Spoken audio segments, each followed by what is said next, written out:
Well, hello there and welcome to another Monday live stream. My name is Shane Olson and I love to sculpt stylized characters.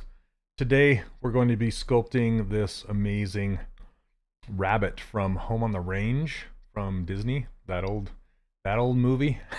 So it's drawn by the amazing Sandro Clouseau and looks pretty fun. So I haven't done a full character in a while. I don't know how far I'll get on this guy. But we'll give it a shot and see how far we can get. So, welcome. Hey, what's up, Brad?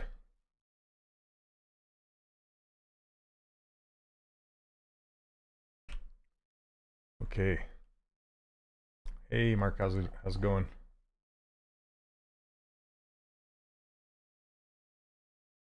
All right, I'm just gonna hide this floor. I don't really pay attention to the floor that much anymore until the end.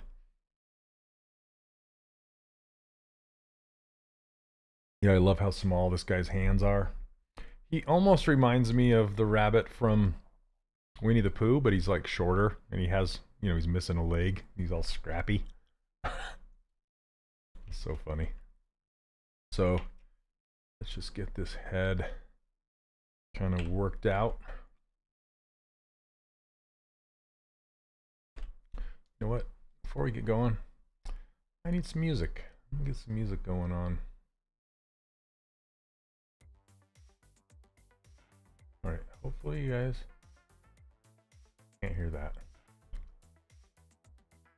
You can, can't you? Gosh dang it. I gotta double check my mic situation here.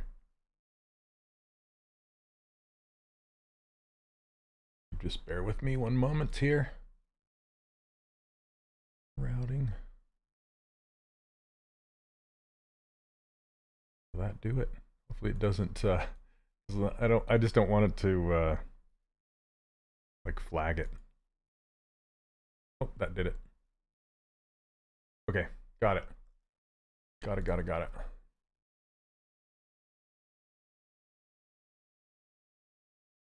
Okay, yeah, I can't play music unless it's like from Pretzel, whatever that thing's called, Pretzel music.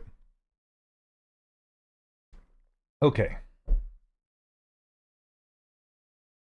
Where did I put my pencil? All right. It sucks. I feel like my Cintiq is on its last leg. I don't know if I talked about it last time or not, but it's kind of green. It's like it's got some greenness to it. I don't know if that can be fixed or I just need a new one or what exactly is going on. That. Okay. This is the back of his head. I'm just trying to get that point. Brad, I wasn't thinking. I should have done a comic strip. Let's see. Boom, boom. So during my Tom, does it say Steven? Great. I'm Shane, by the way.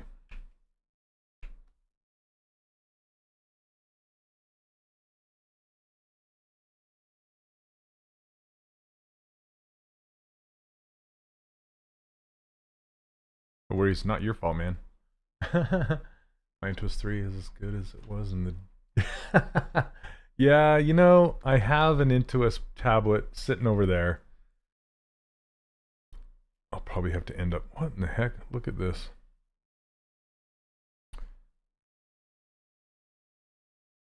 Well, it got off. I don't know why it did that. It's like... got off symmetry. Well, if this ever happens to you, and it does happen to people often, turn on the floor and we'll see the symmetry line there. I'm just going to pull it back. Oops, turn off symmetry for a second. Just kind of get it straighter. And then we'll turn off local symmetry for a second. Mirror and weld that bad boy. Back in. No, I'm still on 2022 for this one. I haven't upgraded yet. So it's not it's not the symmetry option. I need to look into that though, because a lot of my students have said that they're having issues with it, and that's no good.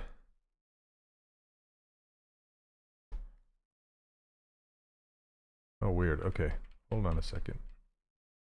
I'm gonna undo that. Man, what? Oh, you know what? I was using Move Infinite. Move Infinite can be dangerous because it can move objects on the opposite side. It's like the opposite side of the planet. And I accidentally did that. That's what happened. Okay, mirror and weld. You just want to use it in very specific instances. Okay. That should do it. Turn the floor back off. And hello, Tom. Welcome to the stream.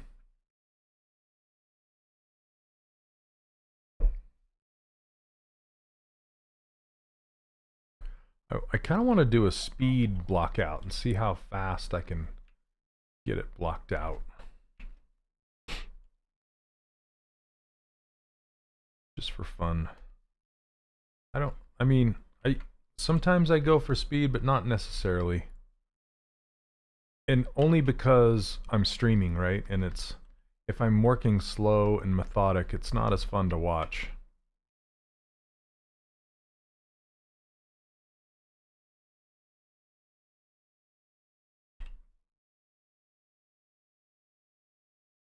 So how are you all doing today? Anything good? Anything new? You know, I think I'm gonna block out this front in. Let's see. What do I? You know what? I'll do 3 different pieces. Well, four counting the nose, but.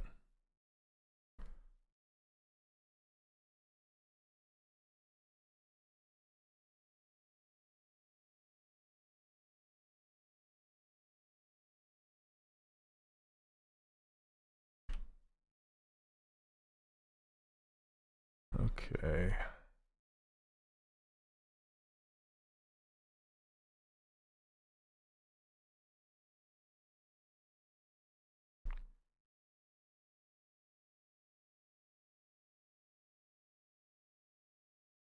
Sky's always pitch dark here when you start streaming. Oh.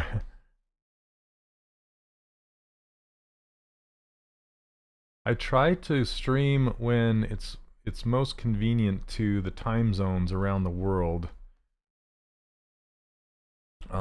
It's noon where I am at, so 12 o'clock. Okay, I'm gonna do something with this. You just realize it's not my hand. No, I don't have a bare hand. Oh, that's funny.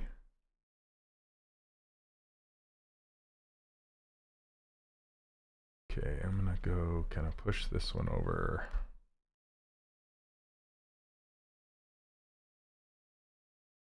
And then weld it in the center. Like that.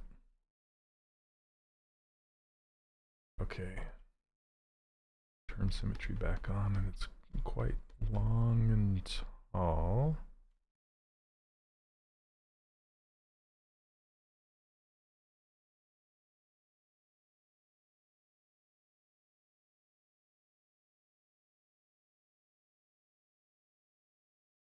And I think I'm going to split this nose off into its own subtool. Go.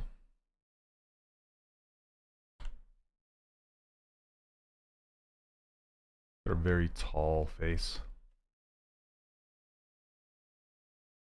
I'm not, I know it says that I'm Steven, but I'm not Steven, I'm Shane. Hey Wilbert, how's it going? The titles are messed up. I apologize for that. But thanks, welcome to the stream. Will you please explain a little bit about how and why you decide, like you just did, for adding the part to the face, when to add a pen and when to build up clay? I don't use clay buildup. That's not my workflow. My workflow is I do stylized cartoon characters, so I like to keep things as absolutely clean as possible. And clay buildup makes a mess, in my opinion. It's great for experimentation and traditional sculpting, but for me, it's not for me. So, so basically what I decided to do was I stretched out 2 spheres, but on the top of the nose, you can see it right here, there's not a line. It's not split, it's only split underneath his nose. So I wanted to get that split, but I wanted to make it smooth on top, so I turned off symmetry and pushed that object over to the right side, and then I did a mirror and weld, and that way it stitched it together and in the middle and made a piece like this. Okay, and I can do it again. I can turn off symmetry and I can push this over, and as long as it crosses that line, mirror and weld will mirror anything from screen left to screen right. So I can do it like that, and then just do a mirror and weld, and it will sew it shut. But it'll look like, you know, like that. Hey, what's up, Daniel? Love the Krabby Bunny. Daniel, I was thinking about you today. You said, are you still struggling with hands? Because yeah, you had asked if I could do a walkthrough of a building of a hand, and I need to do that sometime. But I would just kind of look at those. Oh, I didn't have symmetry turned on. Hold on a second. There we go. I would look at that hand as reference and build it out. But I'll be blocking out this guy's hands, and you can watch me do that. So hopefully that'll help you. Okay. So I want to Z-remesh this. I'm trying to decide when I want to go. Let's see.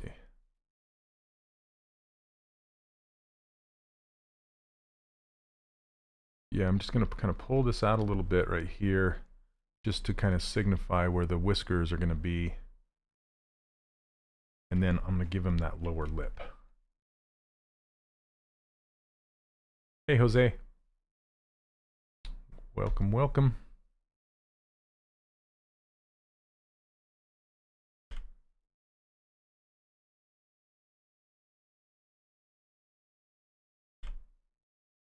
But what I always tell people is that are struggling with hands, because I believe Neil struggles with hands, right, Neil? And it's a matter of not thinking about it as a hand, just thinking about it as just another object that you're blocking out. Think of it in shapes, not in what it is. Okay.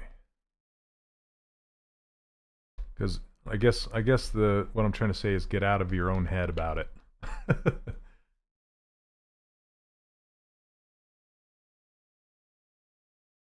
Okay. I think about it as an alien octopus that I struggle with. Yep. And if it helps, like, turn it upside down, move it so it doesn't look like a hand or something. Just a lot of 2D artists will like flip their drawing, and you can immediately see what's wrong with it. And it's kind of like like that with sculpting. If you're like, oh, this is too hard, it's a hand and I don't understand it. It's just like, well, it's just a big square for your palm, and then you can think of the thumb like a drumstick, like a chicken leg drumstick, and then four sausages for fingers. Yeah, don't get into the details. Okay. Well, and I'll show you when I get to the hands. Hey, Peter's Animation, how's it going? I can sculpt a hand in clay and they look great. What's going on? Wonder what's the hang up there. Okay, let's see. Just gonna block in these ears with an appendage, I think.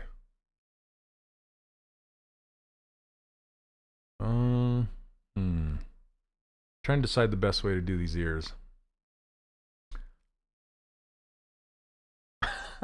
I look at fingers as legs with an extra knee. Hey, yeah, that works. That works. And I'll do his body first, then we'll do the ears later.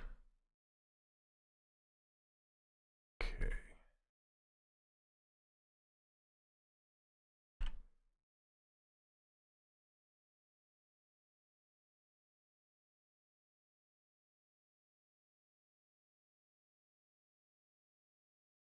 Have you used local symmetry in 2023? I have not yet. I heard it's not working very well. Can't seem to scale uniformly like the old Z. Yeah, I need to do a test about it, on it, with it, on it. And then, yeah, I've heard it's got some issues, so I do want to take a look.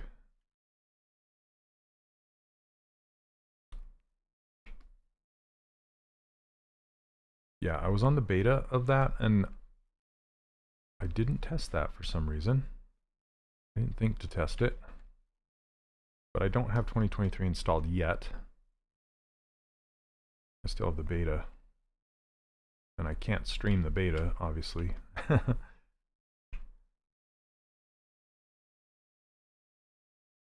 to know it was not only me. I thought it was a me issue. No, I've heard several people say, hey, what happened to my symmetry? Okay.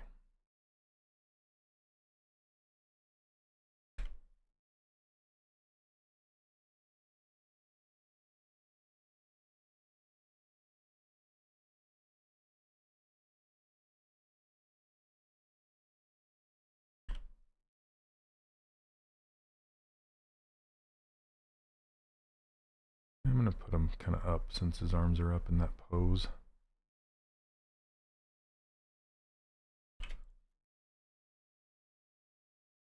And his wrists are so small.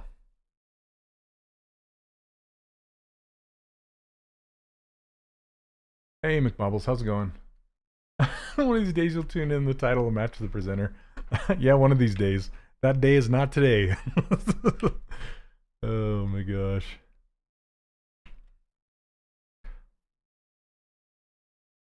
Have I sculpted with clay before? Yes, but not very often.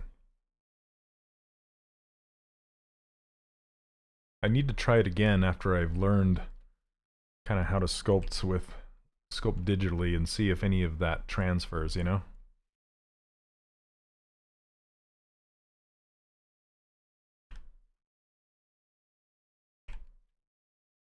Okay, I'm gonna change his neck to be really small.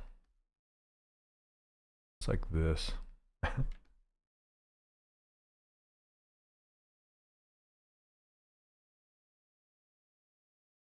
And then I want to make it so it has kind of like a ball on top, but I think I need to Z-remesh it. Z-remesh everything. Let's go keep groups. Sure. It's a little high. Let's try 3. That works. Oops.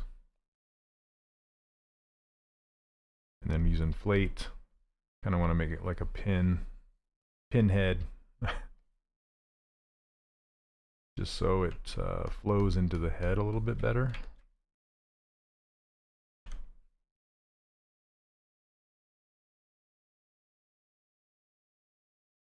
All right.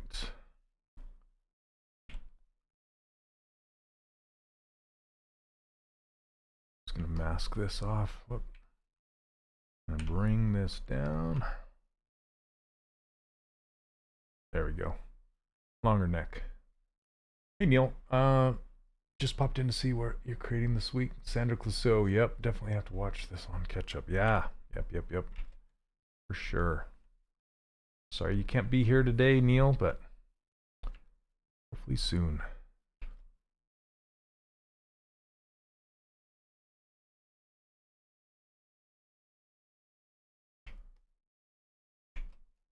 let's get his eyes in there and some brows maybe.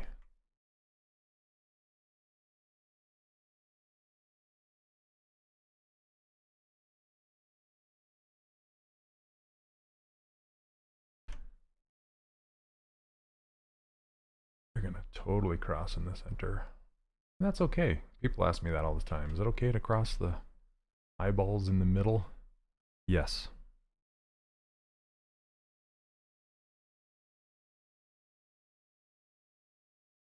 You know what? They're like way close. Like right.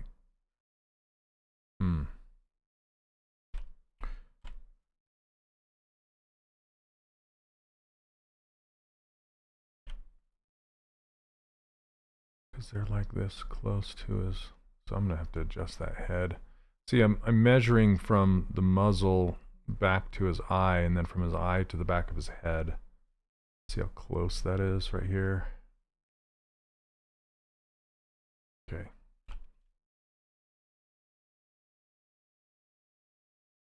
Hey Ian, I'm doing well, thanks. How's it going with you?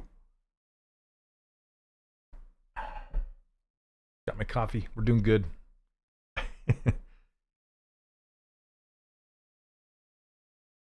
Whoops. I just start drawing. I do that sometimes. Forget which brush I have active.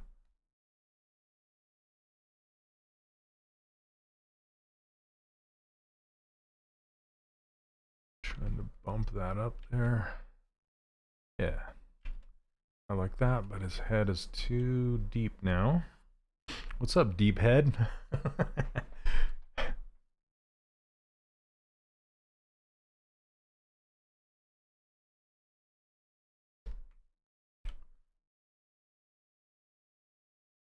put this back. Oh, need pizza boxes. Maybe. And I don't have his head going right. Okay.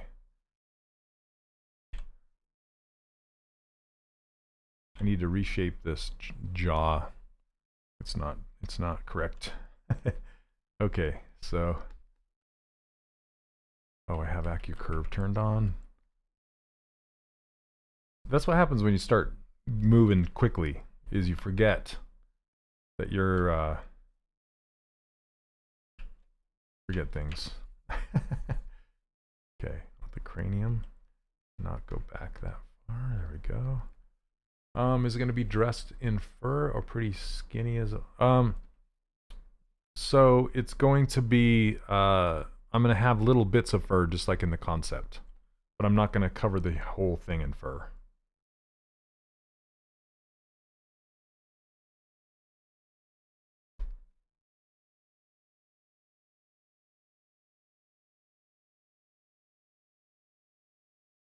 Turn this.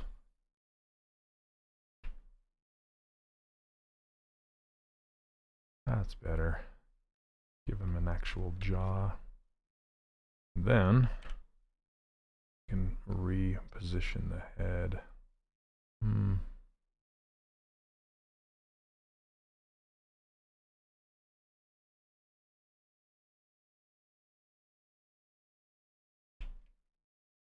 Yeah, maybe something like that.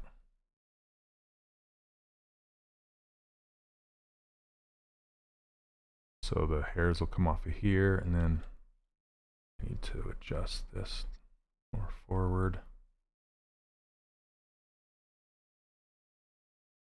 There we go.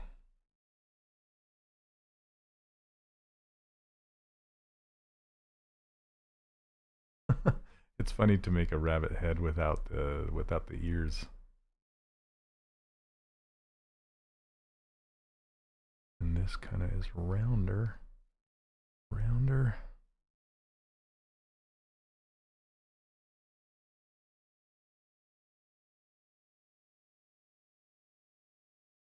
Okay. Now let's get his brow. I'm gonna do his brow a little bit. Looks similar, like a screwdriver, kind of.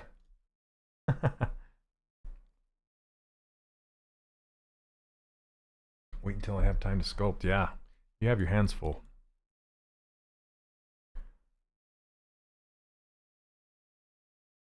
Okay. I really want to curl his mouth under to give him that under bite.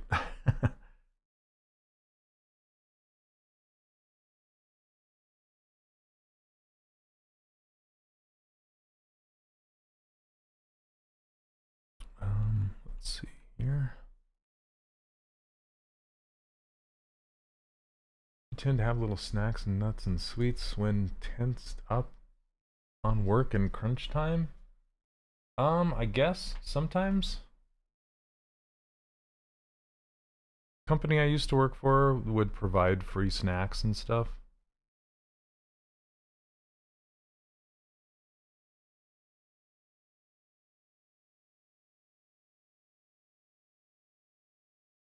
Panic Android, how's it going? Good to finally catch you stream again while I'm working. Yeah.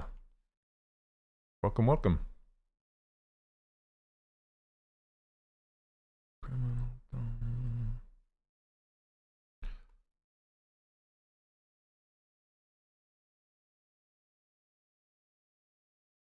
Hello, Neil. Welcome. I'm glad Facebook's working today.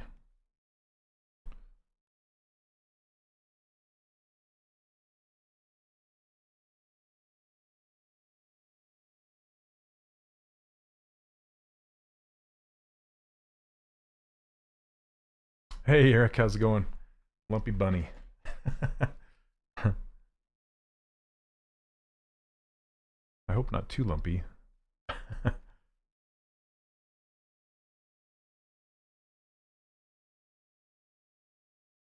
Or did you mean grumpy? Grumpy, lumpy, same thing. No.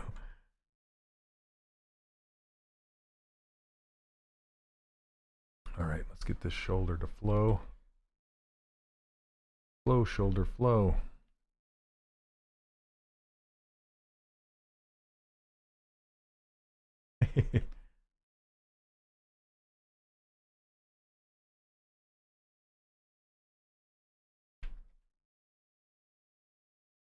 Does it have a name? Because I'm 12, gonna do a little route myself. From pet store, might as well name. So this is the bunny from the Disney movie Home on the Range. I don't know if he has a name. Yeah, he's a little peg leg bunny. So if anyone knows his name from that movie, that would be good. You know, I think I'm just gonna pose him. Like, pose his arms already. Why not?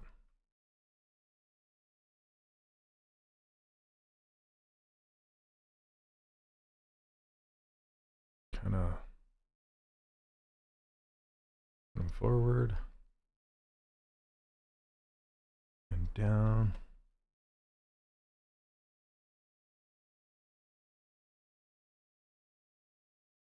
Kinda up and out. Yeah.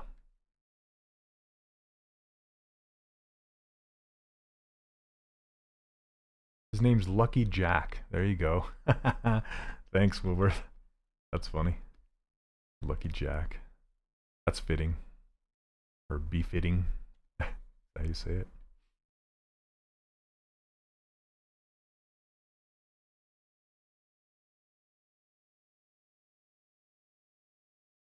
I kind of want to pull his arms back a little bit.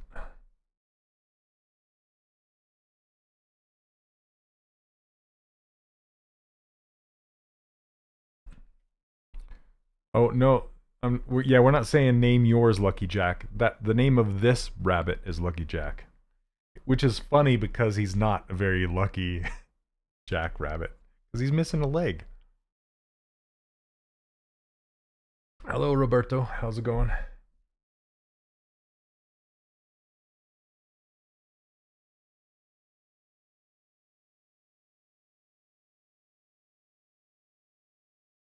Okay.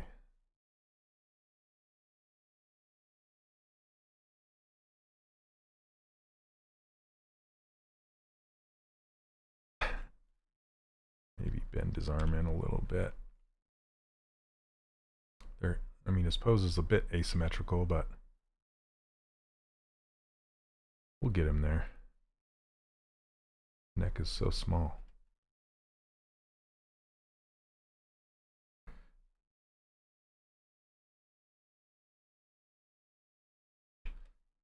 Okay, this is just going to be a placeholder. Hello, Dev. Sure. Excuse me. Let's see.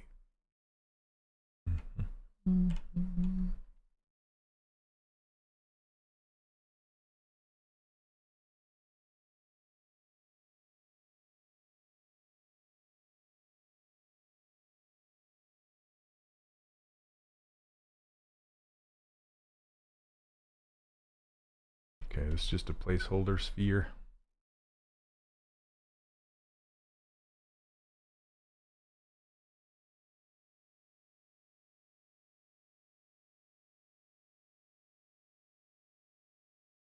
Just to kind of try and get that silhouette.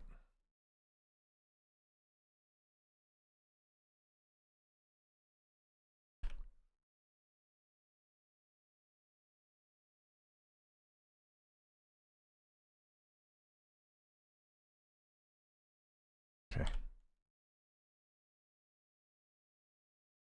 I love his lower lip, makes me laugh.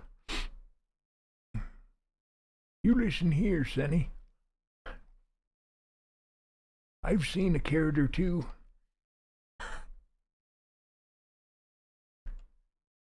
Okay, let's do his legs.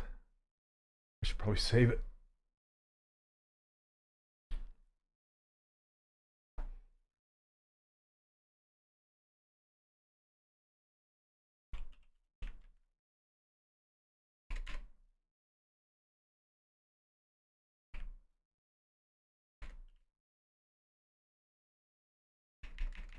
Well,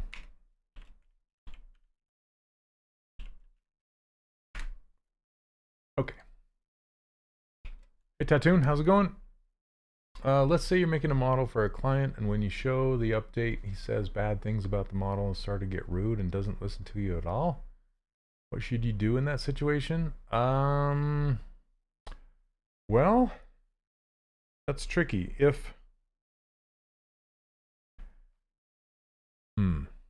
So on one hand, that means that the model is not even close to what they were expecting.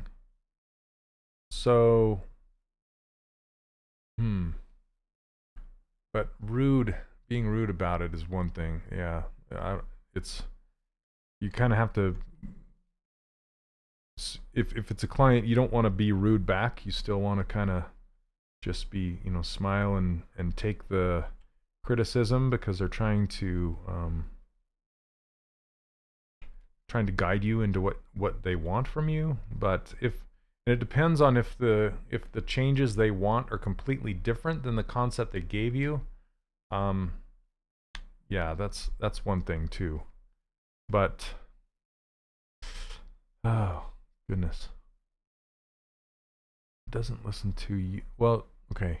Yeah, I don't know the whole situation, so it's hard to give you advice on that. And yes, I've ran into situations like that in the past, and all I can say is try and understand what they want from you. Because you are working for them, not them working for you, so you kind of have to just get out of them what they want so you can help them. Okay, let me get legs on this guy.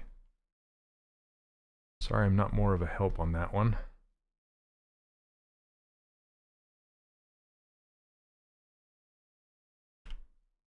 Yeah, when they're rude, it's hard to deal with people when they're not nice.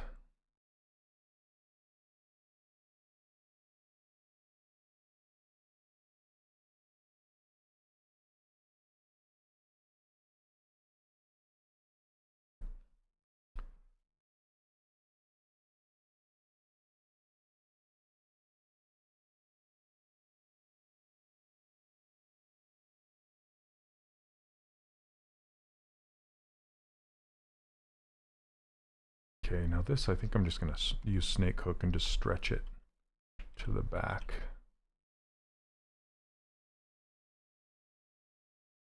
Totally agree. Sometimes it comes with concept art with proper lighting and highlights, whereas I'm providing a ZBrush model. Right, if it doesn't look exactly like the concept and they're expecting something else. I mean, yeah.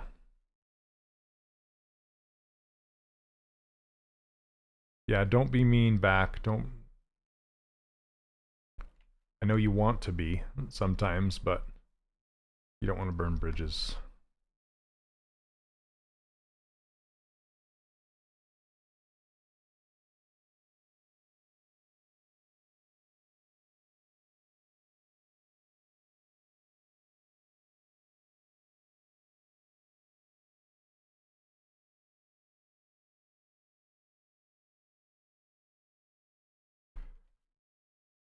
And one thing I always tell my students is it's so much easier to get your character in a pose and get it approved that way rather than trying to get it approved as a T-pose character.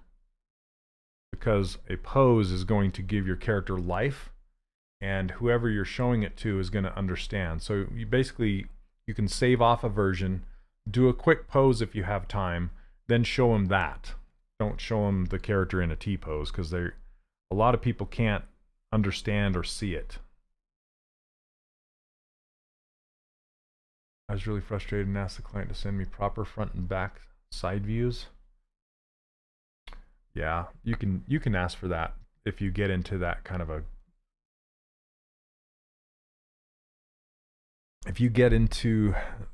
issue. But typically I don't ask for turns of the character. But I can see how you would want them if there's miscommunication.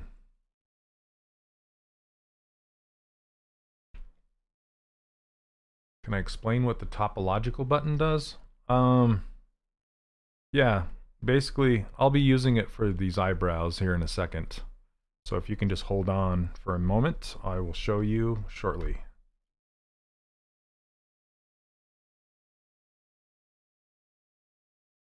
Just get these feet blocked in.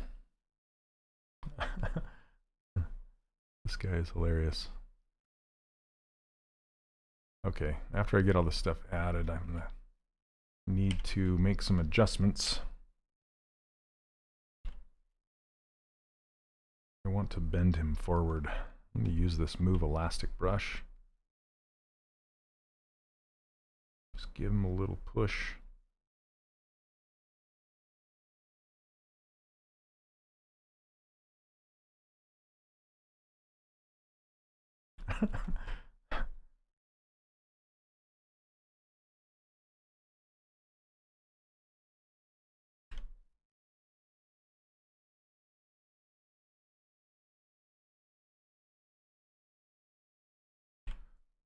Just in case. Hey Leonard, how are you doing? Where does the 3D arm connected to your cursor come from? It comes from an overlay from a program called Spud Arm. It's just an overlay for OBS. But it's a hand that I modeled and rendered.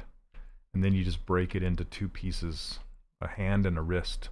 So when you reach up here, it kind of stretches, and when you pull down here, it kind of folds. Yeah, then it looks kind of natural. It's pretty funny.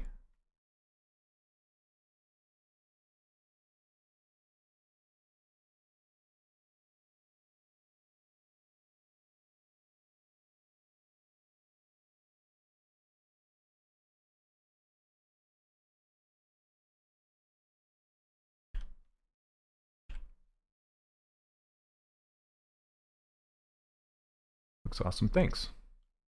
Leonard, things are going good. I just got this great bunny from Sandro Clouseau. I love his stuff so much. Reminds me of Keith Richards' hand. Like, okay.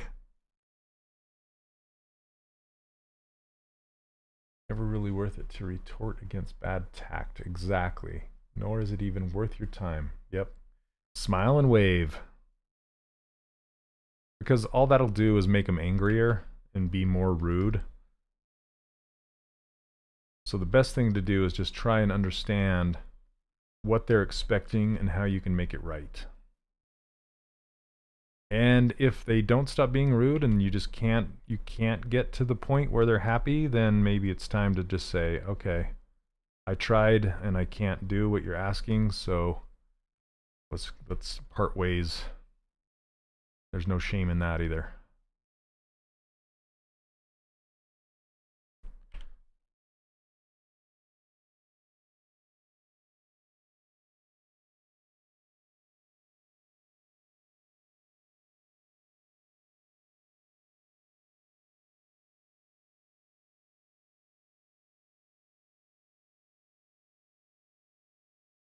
I'm trying to portray that sometimes client feels like they own the artist and they think the artist doesn't know anything in terms of their work. They think they're always right. Okay, so yes and no. So I want to ask you to think of it in different terms though, right? Because I mean, they may not know, you know, about art and they think they know about art or whatever, but at the same time they usually have a project that has something that needs to be done and they need it to be done a certain way, right? And then so they're reaching out and trying to find someone who can help them achieve that goal, and they know what they want, and so you can't really, so they're trying to find someone who will give them what they want. They're not trying to find someone who will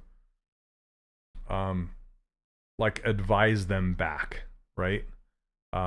Like, no, you don't want to say, no, it should be this way instead of the way you're trying to do it. There is some sometimes you do want to give advice, but you don't want to give it in, you should do it this way and I'm not going to do it any other way. So you have to be, gosh. Yeah, you can't be a know-it-all either, is I guess what I'm trying to say. Not that you are, but I'm just trying to, yeah, just make sure that you're not being that person either. And I'm not trying to defend the person. I'm just trying to kind of tell you what goes through my mind when I'm dealing with difficult clients.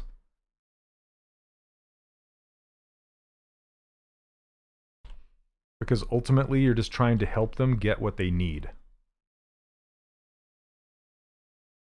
not tell them what they need to know. Hey, what's up, Matt?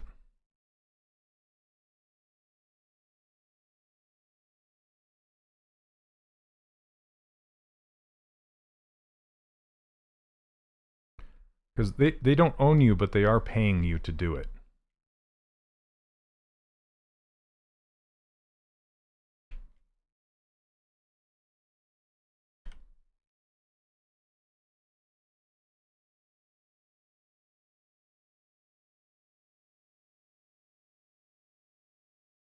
Which clip? Just this one right here, clip curve.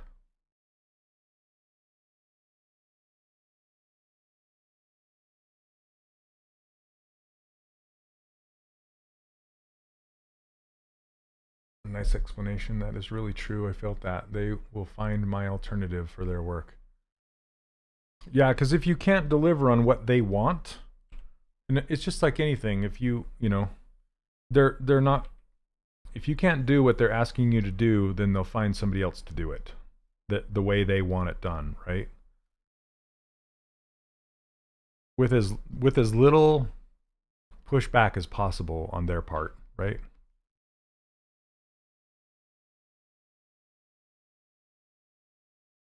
Best review I ever got from a difficult art director. He said, "Leonard, never say no. Sometimes gentle guides push me in another direction." Yeah. Yeah, even if you know the client is not, you know, like what they're asking for might be difficult or wrong in your eyes, it's like you kind of want to, you just need to do it. Sometimes I'll know it's wrong and I have to show them that it's wrong first before they go, okay, I see what you're saying now. You know? Like do it the way they're asking for. Or maybe they were right. I don't know. You're a lot more experienced, so that's why I need help from you in that. Yep. Happy to advise on that situation.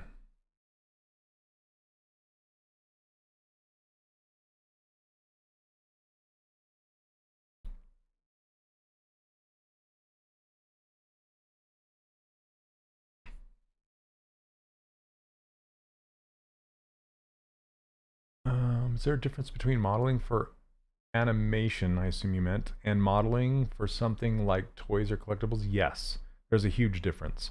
Well, the high resolution character is pretty close to similar workflow, but as soon as you get to a point where you need to start pushing it to either a game engine or film for rendering or a toy, that's when the branches diverge.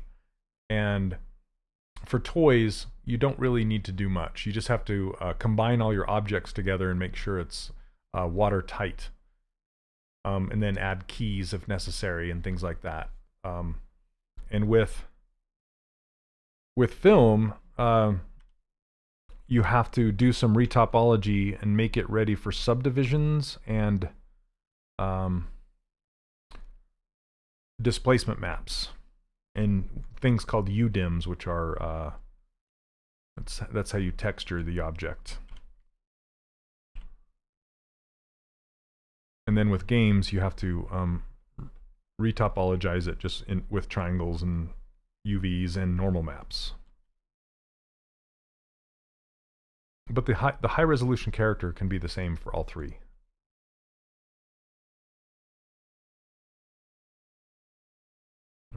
Give him some fat thighs. This weekend I was trying to install your brushes interface after uploading. I couldn't make it work. It should work. You need to put them in the 2023 folders, not the 2022 folders. But other than that, because I tested it with the beta and it worked just fine.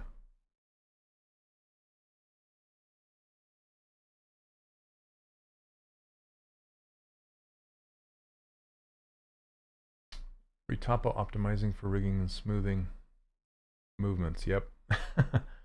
I always be very professional with clients, and I think every human has a limit. But what I understand, we need to be polite every time, no matter how the clients behave. Yes, yeah. Unfortunately, that's the truth. So one of my teachers at school, she said, "You can say anything with a smile on your face." You know, that's kind of an interesting take on things. But yes, just be polite and nice, and you don't want to get into it with them. And if it gets to the point where you don't want to work with them anymore, you just need to say, "Look, we need to part ways."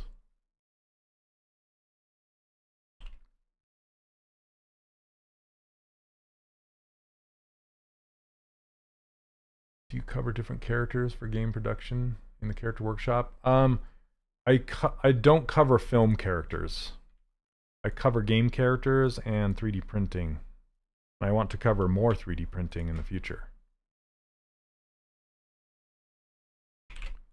But I've never worked in film. I just have a bunch of friends that do work in film, so I know what it takes, but I've never done it myself personally. So I can't teach what I haven't done, you know?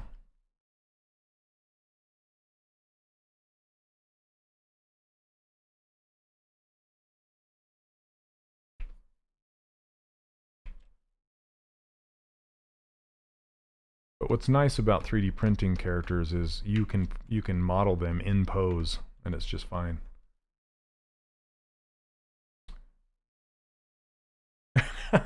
At Disney, we said the check comes on Thursday. Yeah, that check comes on Thursday, meaning they're paying you to put up with those people, you know.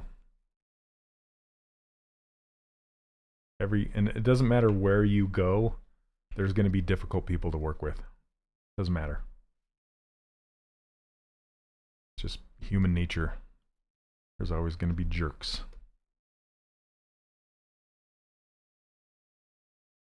I think I want to make these legs just a little shorter. Can you sculpt Del Toro's Pinocchio one of these days? I only sculpt characters that I don't. Here's a piece of advice for you, okay? When you're looking for concepts or looking for a portfolio piece or something to, so a portfolio is there to show people that you can do the job. That's the whole purpose of a portfolio, right? I've said this before in my live streams. And my advice is never to model a character that's already been modeled, right? And Pinocchio has already been, it's already done. So unless you're doing another take on it, like if you're going to be doing a different exaggeration or a stylization of it, if you're not doing that, then there's no purpose. Because your 3D model will always be compared to the original. And nothing is going to beat the original because it's the original, right? So it's going to be highly, highly scrutinized by anybody who looks at it. And the original has been developed and designed by a team of people, not just one person, right? So sculpting a sculpt is kind of, it's like that Dr. Seuss Bee Watcher. I don't know if you've ever read that book, but it's just like there's no point. So you'll see me, I always have a concept that is a drawing up here. It's never a model, because I don't do a model of a model. It's kind of, yeah. So that's probably why I probably wouldn't do Pinocchio unless it was a new take on it. But thanks for the suggestion. I always love suggestions, but usually I'll go and find a concept that I wanna sculpt. I'll take his leg off and give him that peg leg here in a little while.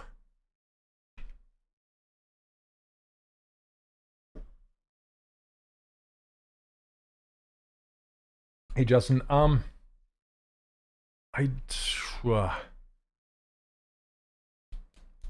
yes and no. Yes and no. So just keep your eye out.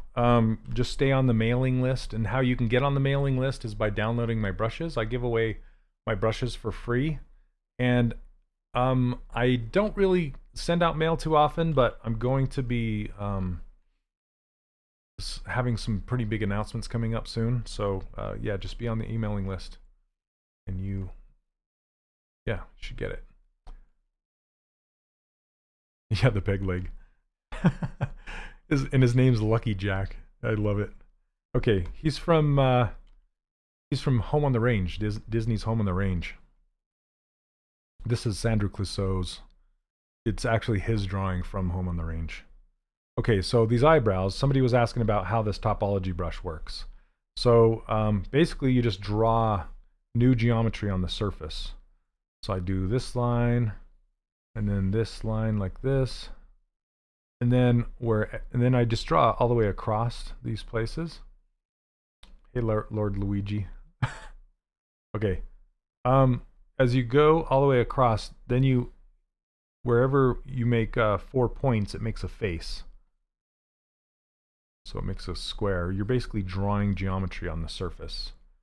Then, when you're done with that, you can do one of two things. You can either just click on the surface and it will give you thickness like this, or you can make your draw size all the way down to just 1, then click on the surface, and sometimes it doesn't work. Then it'll make a single-sided surface, and then you can just say split unmasked points. And if I go to transparent, you can see it. It's just a single-sided surface now. And since it has this dynamic subdivisions on it, there's a thickness slider. Now this thickness slider is in my is in my user interface. So you can just grab it. Now this user interface I give away for free as well over on my website, which is 3dcharacterworkshop.com. You can find it there. Okay, now what I like to do is uncrease all and then hit this button that says post subdiv. If I turn that off, then they become soft instead of crispy, instead of creased.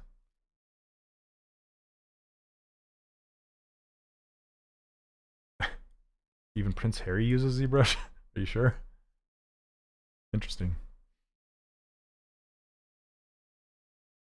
Thanks, Mark. Filling in for for Neil today. I appreciate it. I'm sure Neil appreciates it. Okay. So now that I have this brow, I can grab it and just kind of move it like this. And put my gizmo down here because I want to kind of pull it off the surface like this.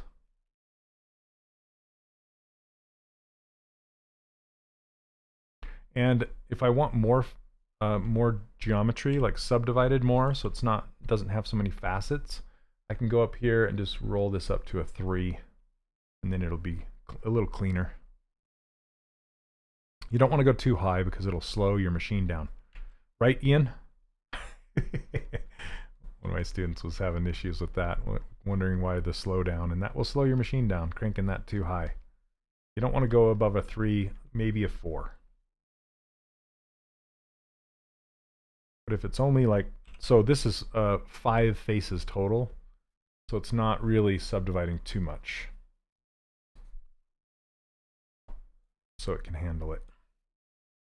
Don't go to 4. It'll ruin your day. Okay, you know, I'm gonna, each of these kind of have 2 hairs, so I'm gonna duplicate this.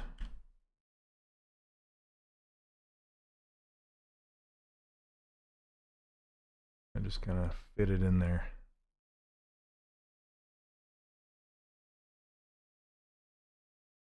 Take it to 11. You're gonna explode your machine.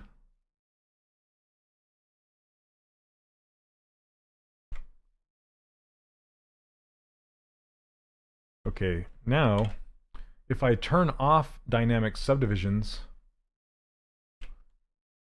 you can see that you're really just dealing with these flat planes. I have a character which is for 3D printing. He has detailed armor and it needs to be in an action pose. Is it good to create it in T-pose first, or do I need to make it in pose from the beginning? That's completely up to you. Yeah, you can go both ways with that, and it totally depends on your workflow, how you want to do it.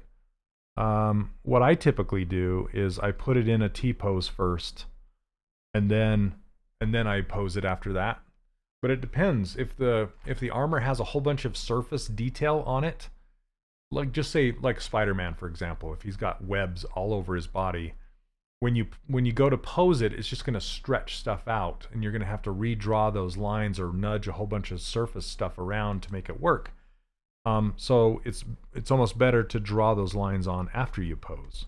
But it's just kind of a question of what you're after, what the workflow is.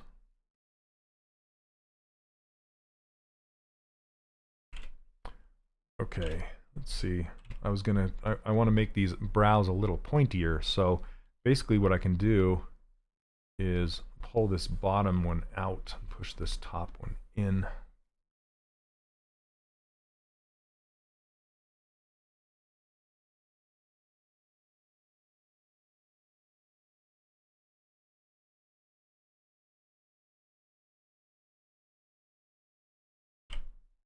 See, and it makes them sharper.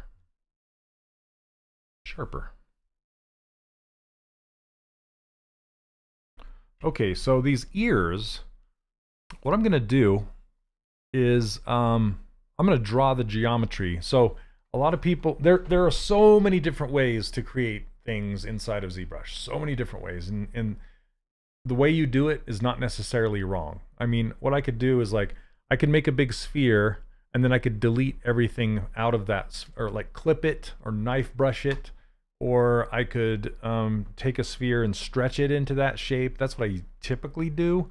But this time I want to try something a little different because they're so curly. What I want to do is make a temporary piece of geometry that I'm going to draw the ears onto to get that curl, okay? Thanks a lot for the answer. I typically use Transpose Master for posing. Is it good, or is there a better way to pose the model? Yeah, I don't know how many people here know this or not, but I worked for Disney for 10 years, and I worked on Disney Infinity, and those characters, every Disney Infinity character, for the toy, it was all posed in ZBrush, no rigs. It was just posed in there. So yeah, I'm a huge fan of the Transpose Master, and this was before the gizmo. So Transpose Master for posing is fantastic. I had to take up ZBrush after the band broke up. Nice. Okay, so basically I'm going to make a sphere.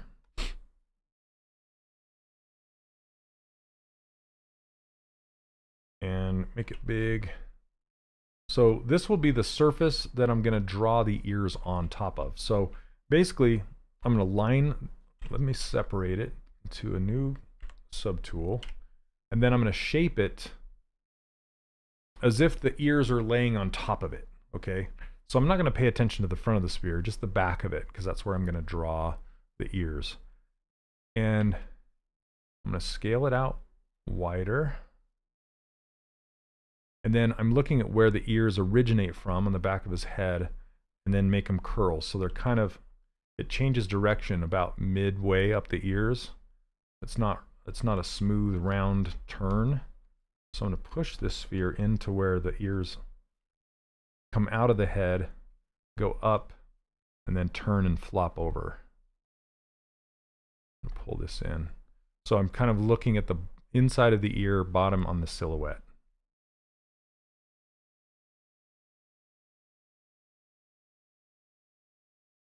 Something like that, and then maybe rotate it like this so it's more lined up with the back of his head, and then they flop over like that.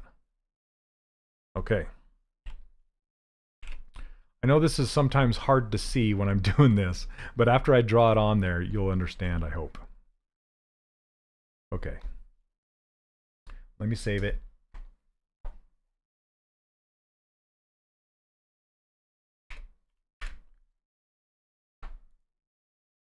Did you actually work at Burbank Studios? No, I worked in Salt Lake City at Avalanche.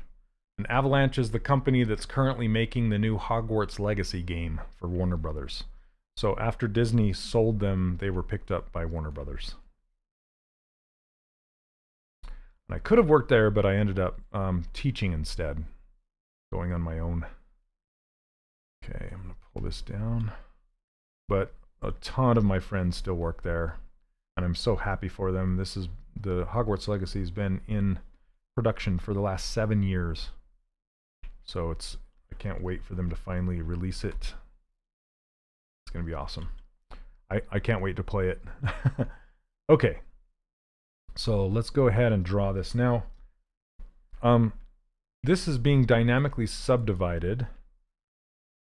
So if I turn that off, it's actually a faceted sphere that looks like this. So I actually want to apply the subdivisions and then delete them. So it gives me a more dense surface to draw on.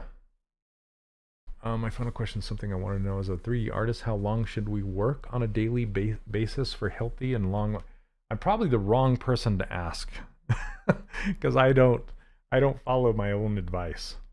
What I recommend you do is, and this is what I have, is on my watch. I have a little reminder that tells me to stand up I think every hour and a half. I'm trying to remember, but it usually tells me to stand up during my live stream. I'm sitting for 2 hours solid, and so my watch will say, "Hey, you've been sitting too long. Get up and move."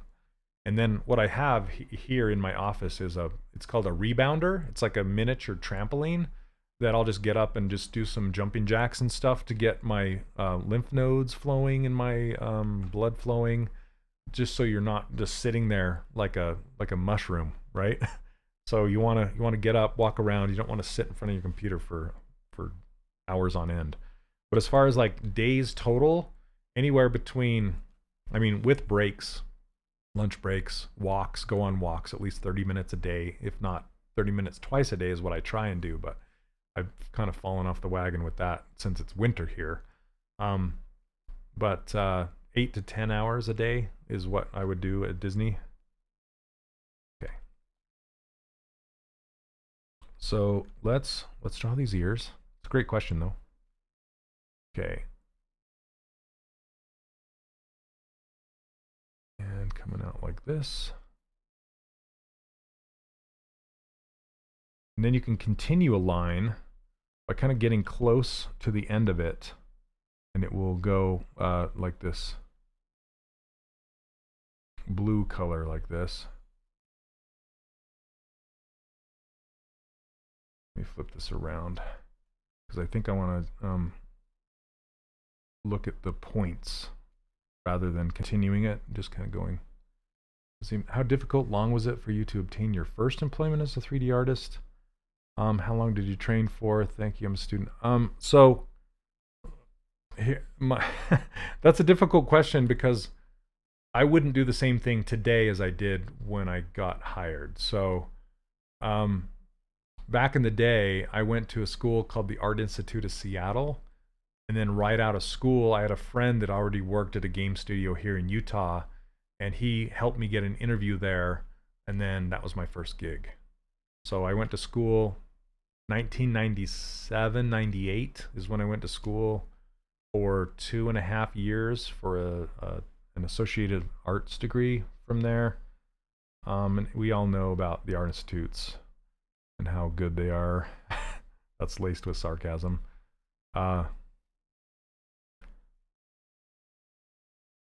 Okay, so you don't have to be perfect with these lines. But these days, what I recommend is, and it's kind of difficult to advise this, but in this industry, portfolio is king. So you can not have a degree and have an amazing portfolio and still get a job, is what that means. But you can have a degree and have a super crappy portfolio and they will not give you a second look. So degrees don't mean nearly as much as portfolios do, because again, going back to the advice I had earlier, the companies or freelancers or art directors, they're looking for someone who can do the work. And a portfolio is the best way to show that you know how to do the work. If you can do the work, then they're going to hire you. You know, if you can run a shovel, they're going to hire you to run a shovel. But if you can't, then they won't, you know? So, yeah, you just have to show that you know how to do it. So I would avoid going to a huge university if you can help it, because the cost of a university and the student loans, it's a whole thing I don't really want to get into right now. But yeah, I don't want to say too much about that, other than that's how I feel about it. But there are great universities out there that teach this stuff, but yeah, I don't know. That you can learn just as much online if you have the willpower and persistence to do it on your own. That's the thing, and you need practice. It's like learning a musical instrument.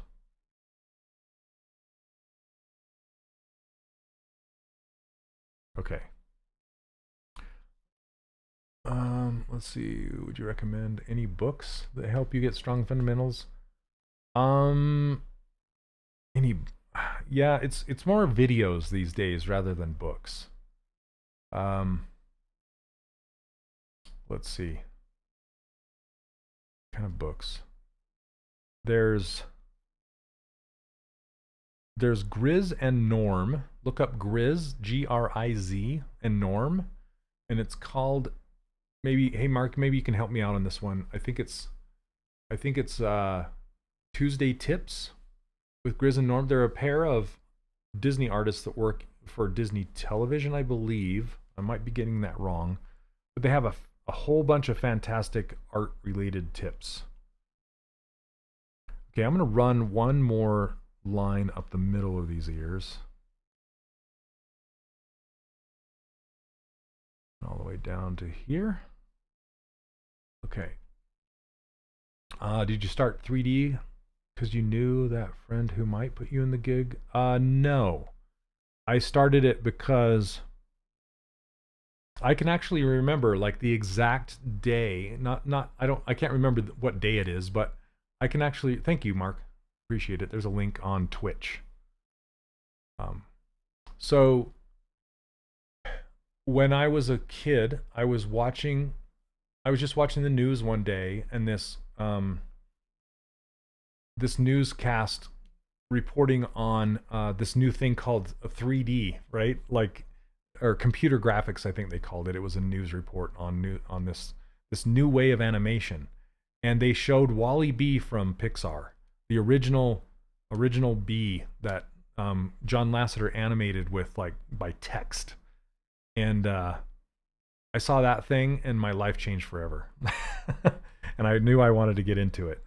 I thought I was always going to get into film, but I'm also a gamer, and I ended up getting into games. And plus, Utah doesn't have any game or film studios here that does CG. So I would have to move to LA or something like that, and I just didn't want to do that, so I got into games instead. Okay, you know what? I'm going to go do the same thing and just go to draw size 1, split mass points, and hide my temporary object. Go to my ears, turn on double. Now you can see what I made, these ears, and now I can go and edit them. It's so much easier to edit a single-sided surface than it is to edit something that has thickness, because when you go to move the object around, if it has thickness, you're going to move one side or the other at different rates, and they're going to kind of collide on themselves or get too thick or whatever. So I love dynamic subdivisions, because then you can add the thickness like this, and it's just showing you a preview of what it'll look like when it has thickness. I can do uncrease all, turn off this button, and there you go. I'm going to add even more thickness, and then crank up the subdivision one level. Okay, and then we'll just now I'm just editing this. Okay, not this. This is just a preview of what it's going to look like. Mine was seeing the Star Wars sketchbook. Interesting. So do you guys know what Wall-E is? Do you know what I'm talking about when I say Wall-E? I'll look it up here in a second. I bet it's on YouTube.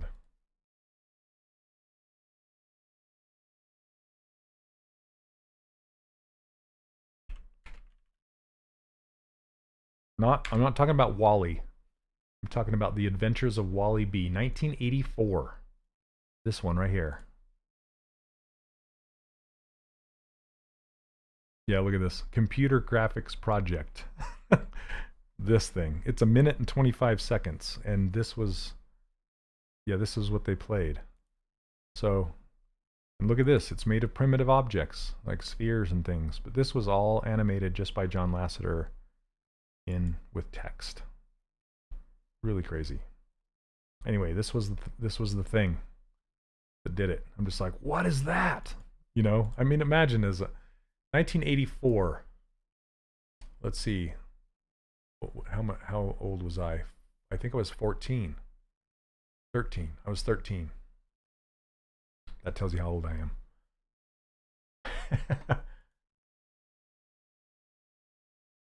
They implemented motion blur the first time. Yep. It was half finished when they presented it at SIGGRAPH. Oh, wow.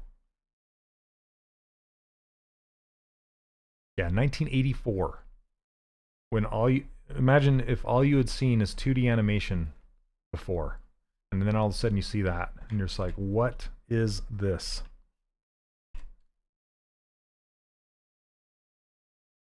That was me. I was 13. What is this? I just graduated from college in 84. Oh, I graduated high school 89. Old. Not that old. Okay. Let me edit this to kind of curve. See, now I can use like my box modeling skills just with moving these points around, adjusting them to kind of have a curve in the middle.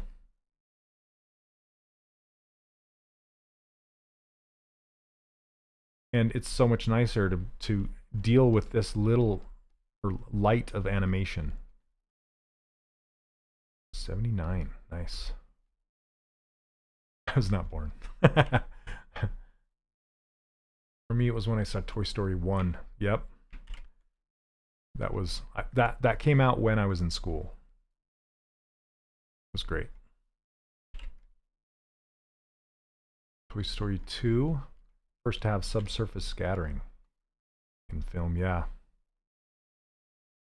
Okay, I'm just going to go through and make these ears wider at the top and smaller.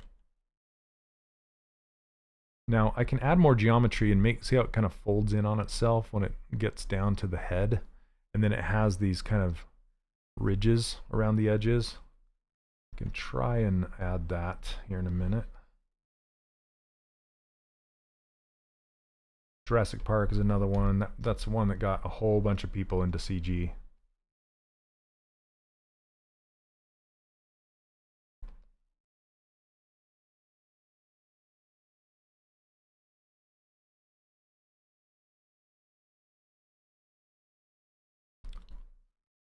Okay, I kind of want to bow these out a little bit. Do this. Maybe straighten them.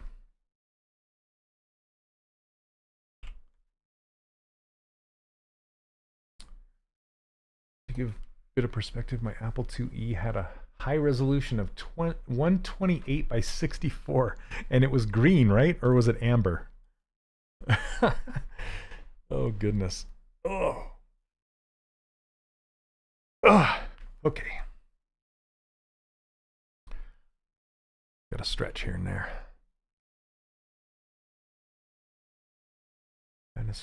Dennis Murin and Tippett having the tools we have back. Yeah, no kidding. I actually met Dennis Murin at an airport on the way home from Comic-Con one year. Super duper nice guy. Man. Great guy.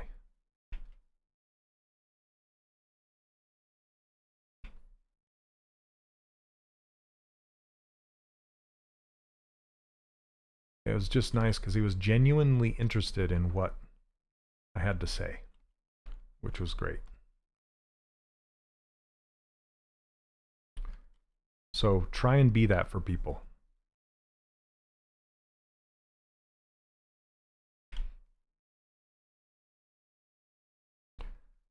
That's a big piece of advice is instead of when you're talking to someone, instead of trying to think about what you want to say next, like really listen to what they have to say. Makes all the difference in the world.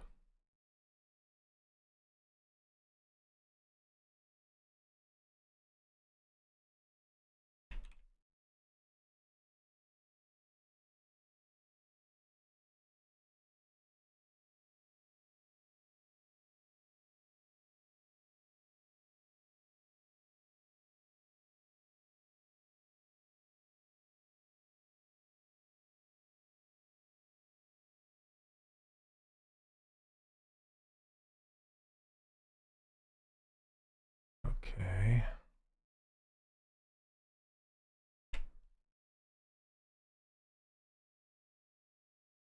think this jowl's a little too low here. Because it kind of comes from up here and goes down.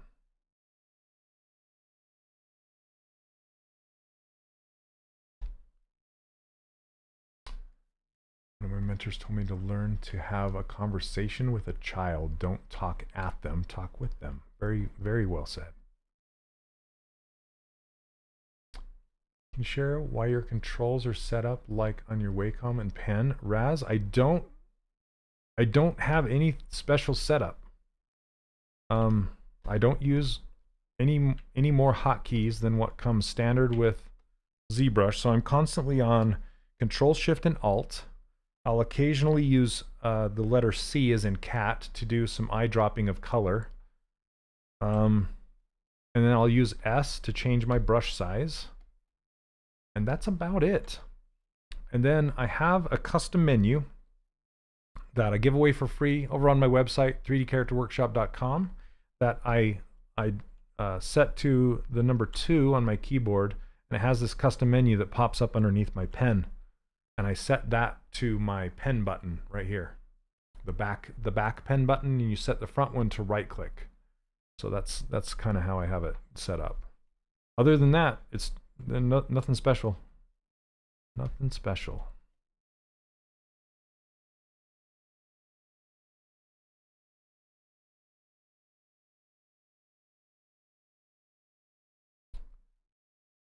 There we go.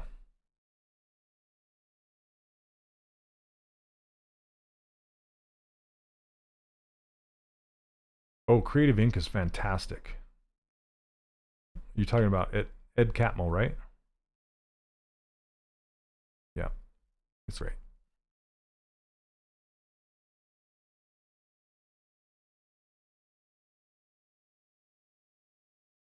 Shane dropping gems. Very true. Save a relationship. Listening is listen to respond is listening to respond is not listening. Exactly. And I did that most of my teenage life.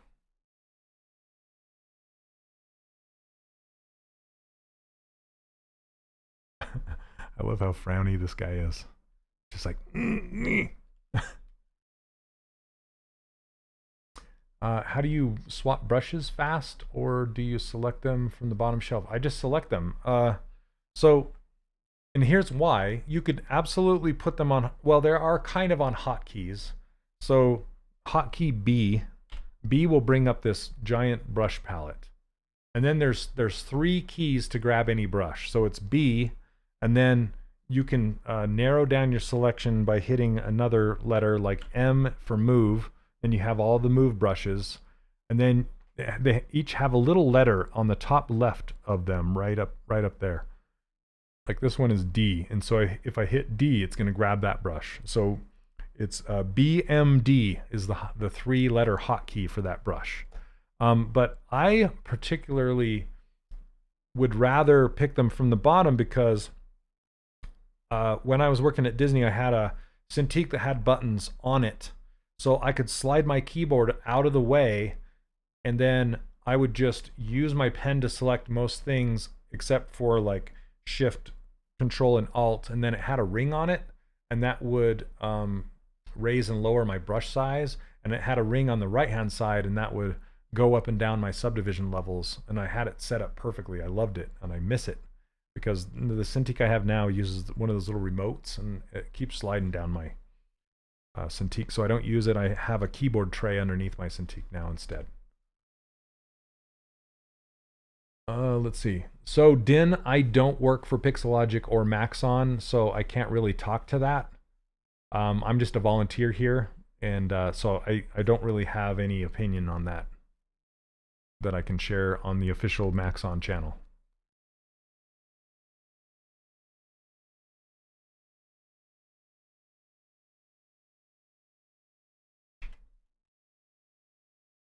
Okay, so someone know where the other smooth hotkey? I'm left-handed and it's a pain for me to use. That's yeah. I've kind of wanted to set up my user interface for left-handed users, but I haven't really had many requests for it. But smooth is just the shift on the opposite side of the keyboard. Both shifts work for smooth.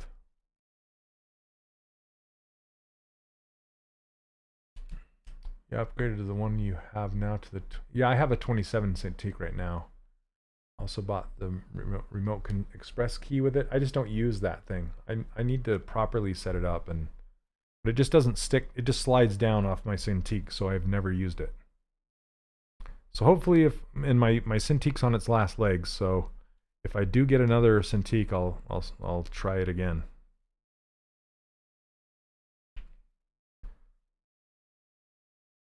Okay, this guy's coming together. His head's too big. His ears are too small. Okay, let's adjust.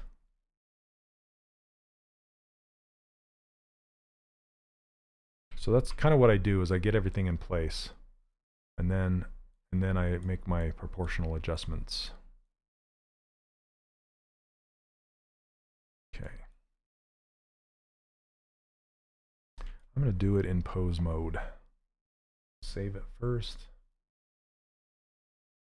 Pose mode is not just for posing, folks. It's also for proportion adjustments. So I'm going to go into pose mode. Turn on double. In pose mode, it doesn't keep your dynamic subdivisions, so you're going to see all of your objects in a single-sided surface representation. Okay, so I'm kind of wanting to just scale his body up. No, I'll scale his head down because I'm going to make his ears larger. So let's hide these things. Well, where did his body go? Oh, I see. Okay. So you can do auto groups and it won't mess up your going back to pose.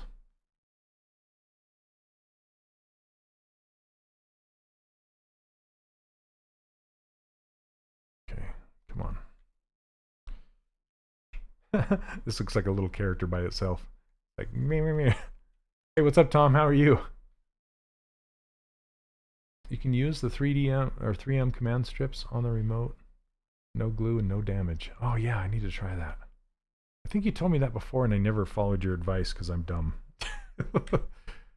Thanks for that. I'll have to remember that and try it again. I just have it set up good right now and the way I use it with my keyboard. But see, having a keyboard underneath makes it so I can't put my Cintiq in my lap like I prefer it. That's the best for your back. Because right now I'm kind of having to lean over the top of my keyboard, and it's hard on your back sitting for too long. Okay.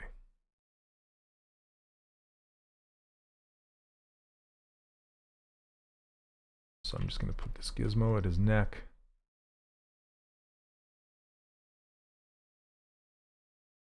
Maybe like this. And I feel like his body is a little too long. Let's see. So what you can do is you can turn the opacity down on the image, make the image large, and just kind of float your character underneath it with perspective on. Just kind of check. Okay, see how small his ears are? They're super small. I gotta change that, and his body's too long. Okay. Get an Ergotron arm for your Cintiq. It's awesome. Yeah, I've thought about that. But it's my Cintiq is really, really heavy, and I've used one on an arm before, and it won't hold it up in the air by itself. It still has to be setting against something. So maybe in the future, if I get a new Cintiq, I'll get an arm, but I bought the base for this one. It's not cheap. Ugh. That's where they get you.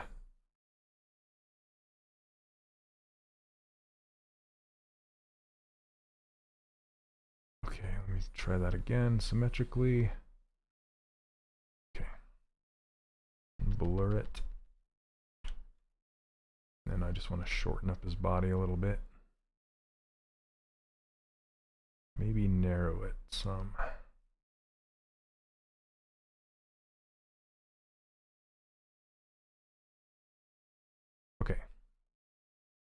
Now for those ears. Put them in the same poly group so I can mask them off together. Turn off symmetry, center the gizmo and put it down inside of his head where the ears originate from. And then we'll scale it up. Scale them up. That's better. Maybe too big.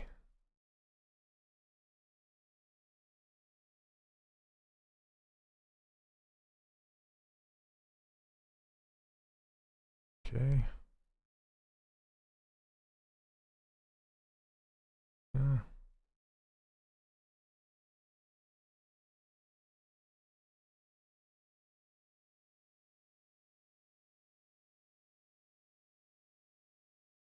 Euro stand may be cheap now because the newly designed ones. Mine is in my lap and I do use the keyboard as well. Interesting. You're talking about the ergo stand? Is that what you're trying to type? I get you.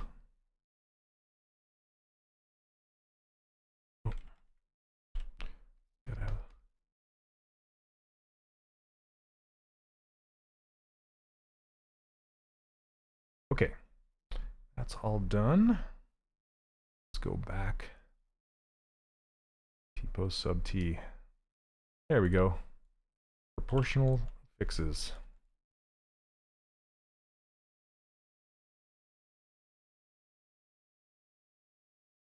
Okay, that wasn't bad. Hour and a half, right? I mean, I don't have his fingers and his whiskers and all his fur, but for the main body, not too bad. Yes, ergo, sorry, allows you to stand as well. I'll have to have you send me a picture through Discord or something so you can show me what you're talking about.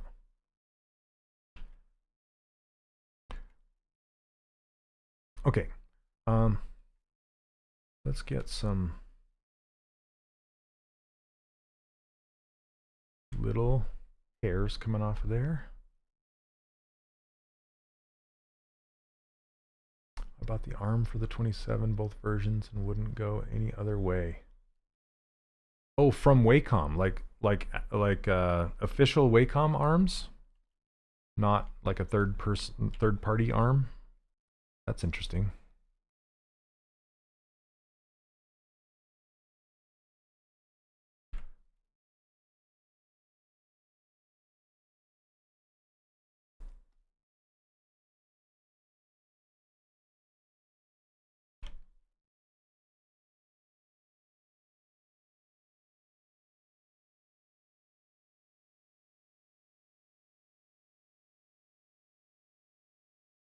Wacom and Ergotron arms are structurally the same. Wacom rebranded and make it black. Are you sure it's the same one? I wouldn't be surprised.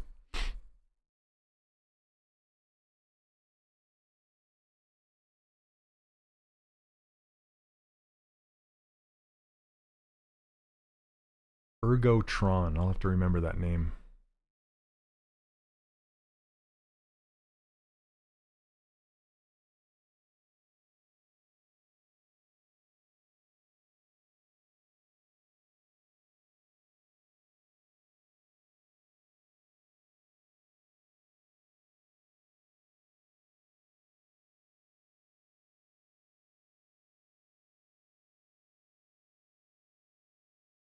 It's good to do things in threes. 2. So we'll put one back there.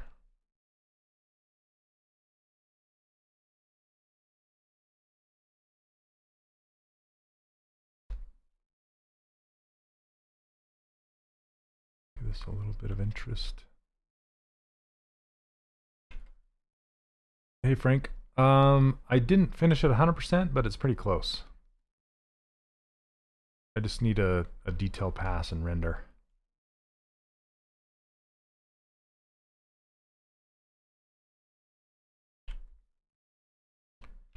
Let's see here. Let's do auto groups.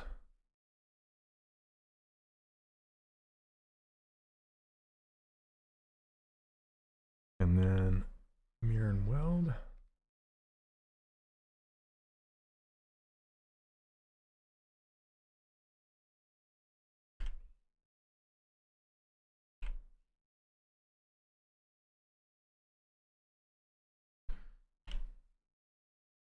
Okay, well, I'm trying to think if I'm gonna do the beard hairs. We need to give him a fluffy tail too. Ugh. Your arm's great. Oh, thanks. Yeah, it's been a while. I haven't seen you on the stream for a while. I've been messing around with it.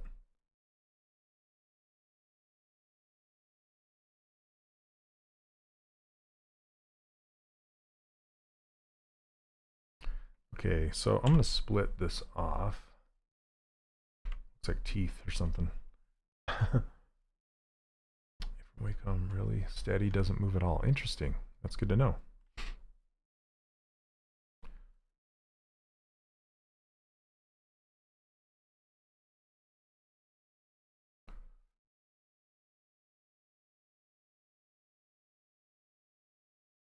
Hey, what's up, B-Man? Clothing's always a barrier for me when doing a character. Can you do a stream on clothing? Yeah, I need to. Tusk Rabbit, yeah.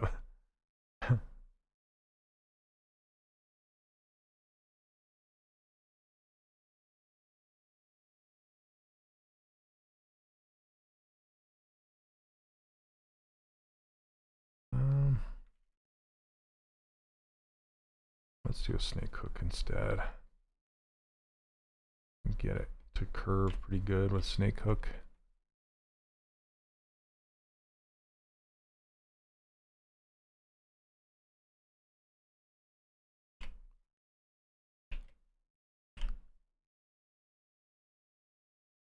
Need to look and see what his colors are, because this is just a black and white, you know.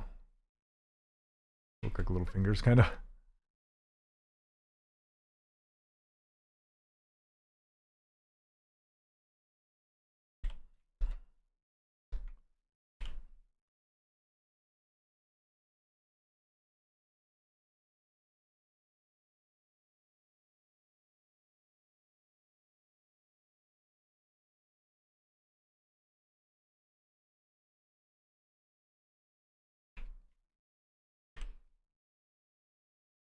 Okay, let's make this one come out from here. And put another one in there.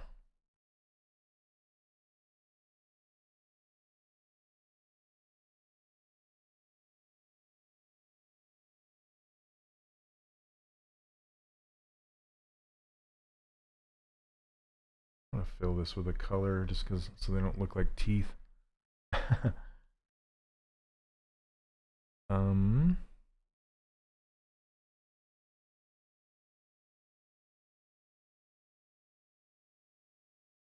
There we go. Okay.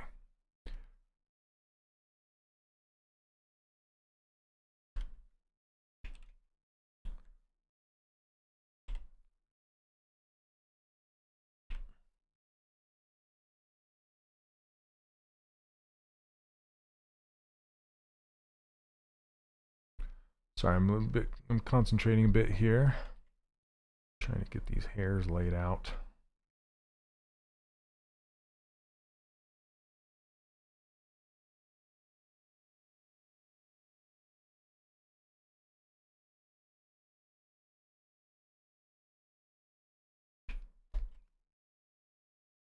Now you need to get that scarf around his neck too, at least blocked in.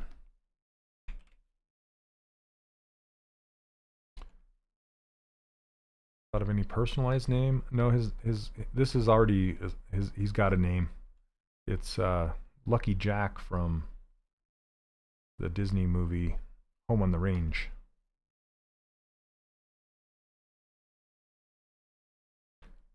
I also use programmable keyboard from X Keys. Have you ever heard great to speed up repetitive tasks? I have a. You ever heard of a G13? A G13. I used to have one of those, and I used to use it. And then I tried like. There's this little box that has all these little knobs and that a lot of people use for video editing. And I tried that. They didn't like it too much. I like the 3D connection space mouse. It's pretty good.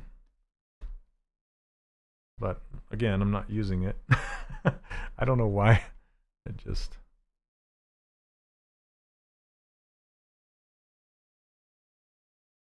Yeah, I have Stream Deck too. I use Stream Deck for streaming, not for hotkeys. I know a lot of people set it up for that though. It's another option.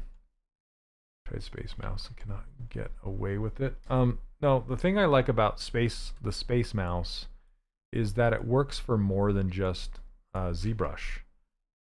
So any other 3D application that supports it, it uses it, and what that does is it equalizes the navigation across 3D apps. You know how you always get, your brain gets jarred whenever you go from ZBrush to say Maya or whatever, and it has a completely different navigation. Well, the 3D connection mouse evens out the playing field, so it's the same navigation in every package. So as long as you can get used to using an actual 3D connection mouse, then it works pretty well. But I just need to practice using it more and set up my keys to make it better. Okay, now I want to make these long whiskers. It's funny, I have my Mars mouse sitting right here, and let me see if I can show you this big focus camera. See the whiskers on this guy? Come on, focus. You can do it. Camera. There it goes. Yeah, so this is a big 3D print, and I want to do his whiskers like this guy. He's got some dust on him.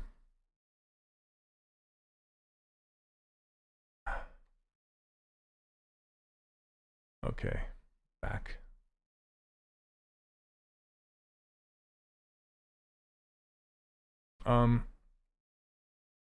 How are the ears made? Well, if you watch, so this live stream will be available to watch back on the ZBrush YouTube channel. So once they post it, you can go back and watch how I made these ears. But essentially, I used the topology brush and drew them on top of a sphere. Okay. Let's block out a little tail.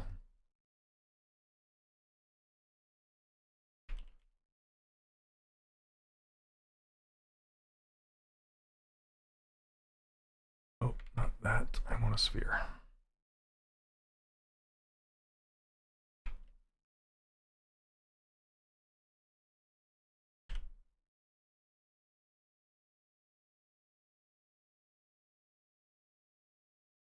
The close-up camera shows loads of dust. Hey, you're not supposed to see that.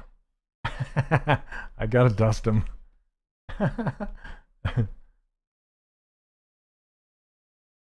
Yeah, I have a light right here that's shining over on them, and there's so much dust. I gotta dust.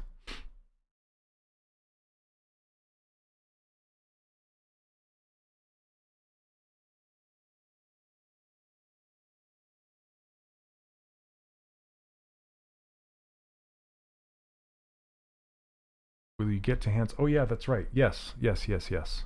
Thank you for the reminder. Let's do it. Okay.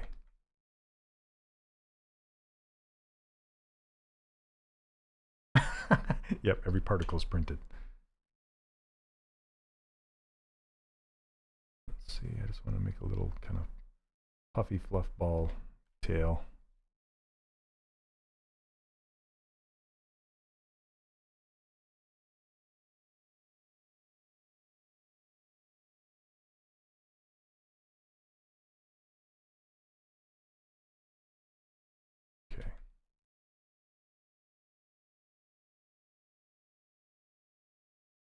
Okay, let's do these hands.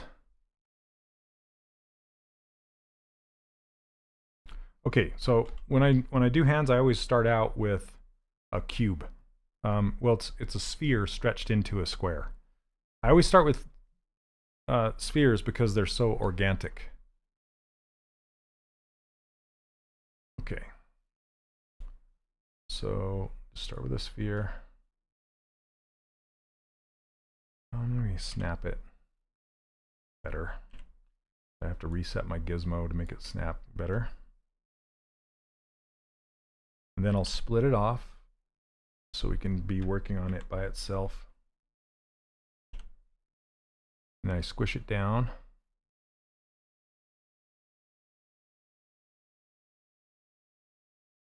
And then I'll pull out the four corners to make it more palm shaped.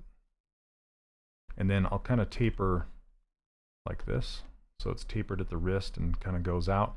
And then looking at it from this direction, I'll make it have an arc to it. And you don't want to have it very thick. Oh, I have AccuCurve on. That's why I always forget about that AccuCurve.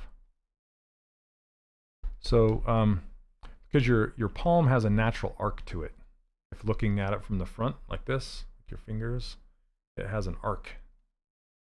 So I'm making that arc. Okay. So now this is the palm, and I think of the thumb as a chicken drumstick. So let's make that chicken drumstick. And I'm going to make this hand in fewer pieces, I think, than I typically do.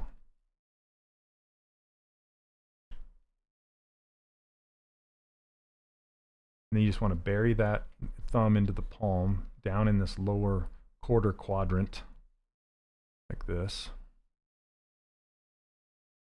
Excuse me. And then you just kind of want to grow the thumb meat out into the palm and start to make until it's about half of the palm. So you get that break, that pinch. I call it the hand butt right there.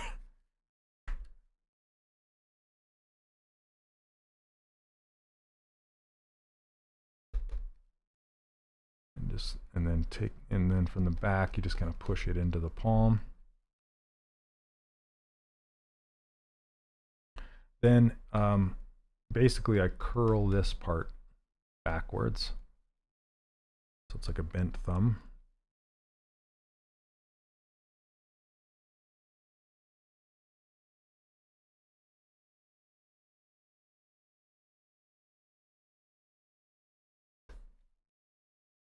Pull this too far.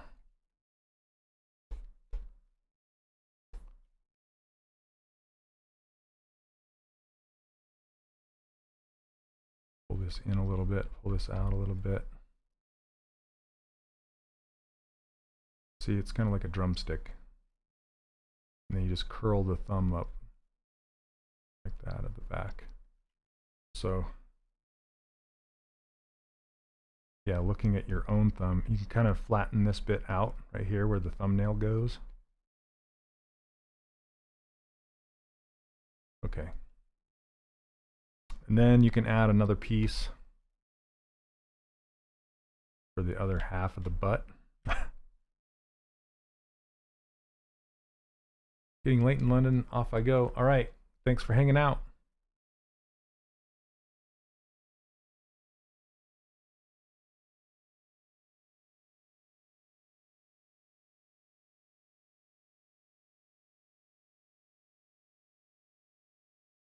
Okay, come on. Squish it down in there.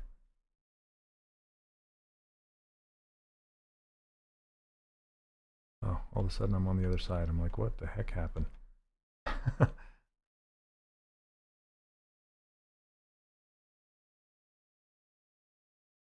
Wasn't even me this time to bring up the butt meat. Yep, I did it on my own. Yep, hand butt. And on this side, I kind of drag it up the side of the hand like this, and then kind of match the outside right here and bury it, because it's just your little your fat pads underneath in your hand. And there's actually one more right here at the knuckles, but I tend to let the palm define that So I can just inflate this area a little bit right through here. And that's your palm knuckle fat area right there. So something like this. Then this is a little too tall.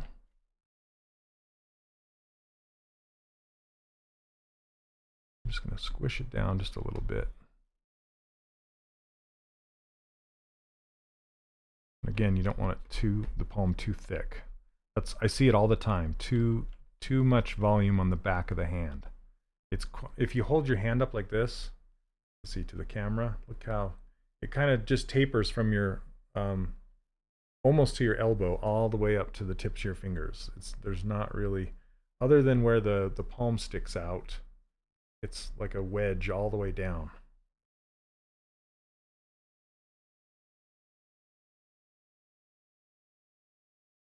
Okay.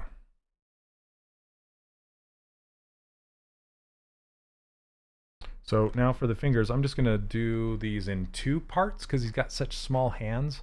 I'm going to do them in just the first knuckle section and then combine the second 2 knuckles in one piece. Actually, for this first section, I'm going to make it out of a sphere again. And just kind of move it, stretch it into place. I'll make it the middle finger first.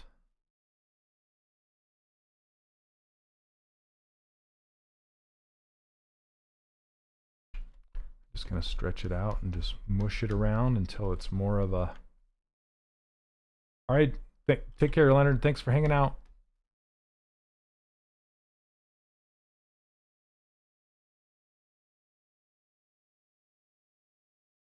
Okay.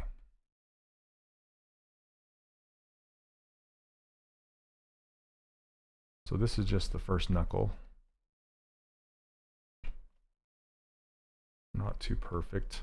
And basically the measurements are the finger, the full finger is the same length as the palm, typically. Okay, where's my gizmo? There we are. Oops.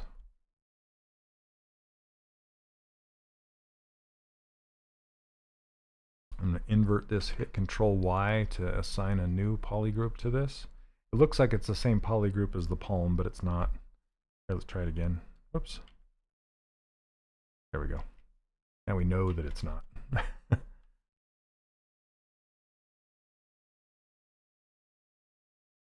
still in speed mode and I'm making some mistakes here with my selections and whatnot. Now with this one, I usually make the front of the finger kind of fatty and the back swoop just like the thumb where the nail is, and I can gather this geometry kind of closer to the edge to form a flat area where the thumbnail should go, and then I'll pull this way into the finger underneath it. And let's grab this one and bring it into its neighbor, because we don't want that sausage look. We don't want it to look like this, right? Like a links of sausage. You don't want it to do that.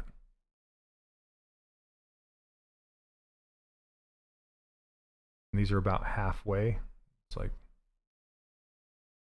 okay. I want to, just to exaggerate this bunny, I just want to make his fingertips really large and kind of wide, tapered down to the palm.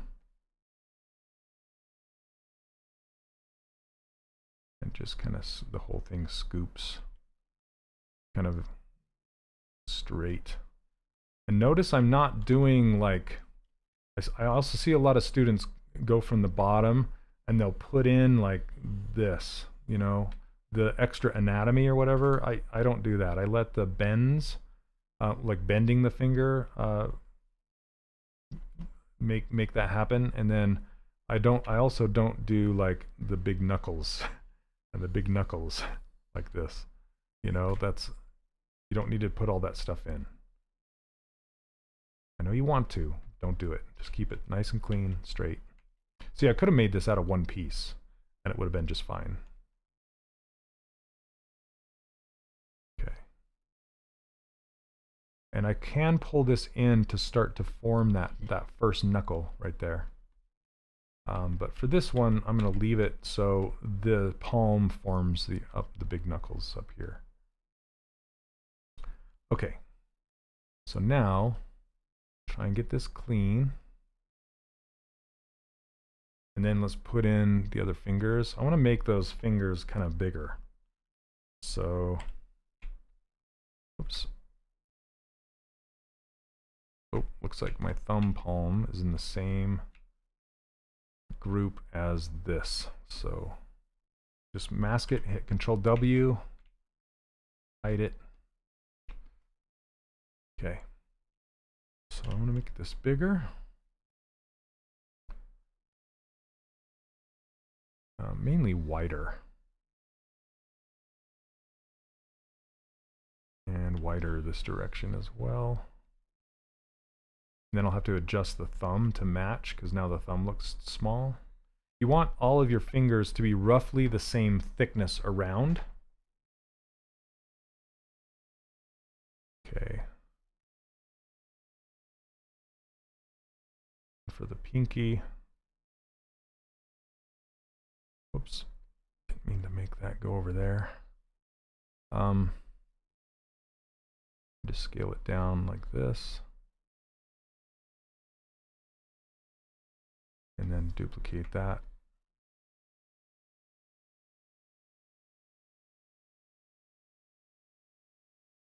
And then how I like to pose these hands, well, I'm going to pose them in fists actually. So, but usually I'll put the hand in a semi-relaxed position. And now I can do an auto groups, get all the fingers in different groups. Oh, it's about that time, isn't it, Mark? Yeah. Okay. I'm just going to make this thumb larger. I'm just going to use inflate. And just try and make it match those fingertips. You want the same proportions on the thumb as you have on the fingers. Anyway, that's about it. And I can see that this is too big right here, so then you can just come in and tweak and adjust and make this palm flow up into the hand.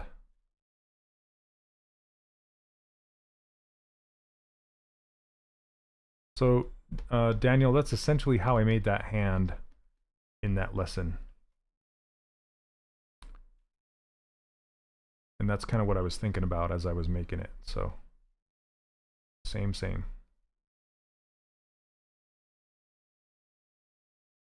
Just make sure from the front you have an arc. That's it.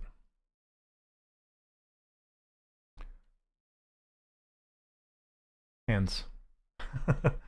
Yeah, really there's not too much to it. I think in that lesson I actually had the thumb as this bit right here as a separate piece, which you can do. So you have this fatty pad as a piece, and then this is another piece.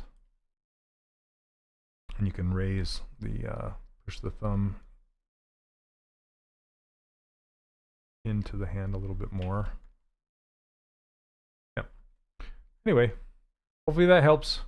All right, guys, have a wonderful week, and I will catch you next Monday. I really appreciate you hanging out with me today. It's been fun. I love this rabbit guy. Thank you, Sandro, for drawing amazing concepts. There you go. Just raise his thumb up a little bit. And you can even turn the thumb down to like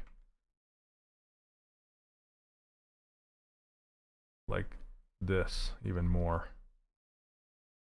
That's okay. Yeah, look at the hand that you have attached to your arm, and that's a great reference to figure out like how the thumb faces. See how the fingers face up and the thumb kind of drops and faces on a diagonal. So yeah, just kind of use that to your advantage and look and see how it's laid out.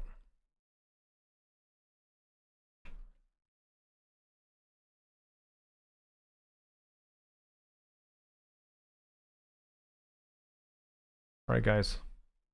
I promise it'll be, I'm leaving. I'm good. I'm done.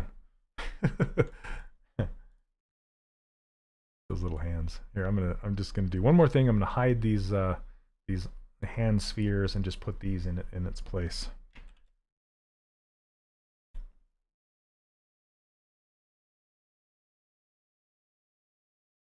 I always like to have palms facing towards the body, even though these, yeah, they're kind of facing the body.